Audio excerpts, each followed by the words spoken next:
君がいなくなって24時間が経った。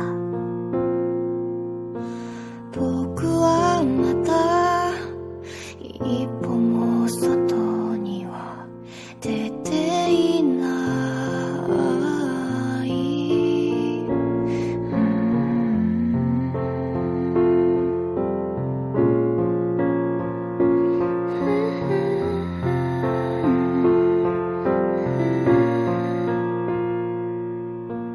マイペースでよく寝坊する君のことを思って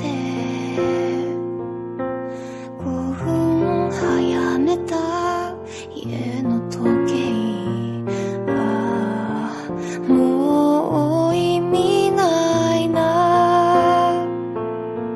タバコの嫌いな僕を気遣って選んだですってだけな。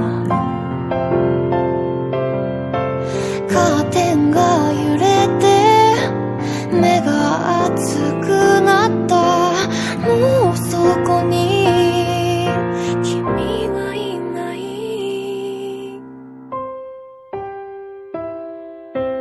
もっと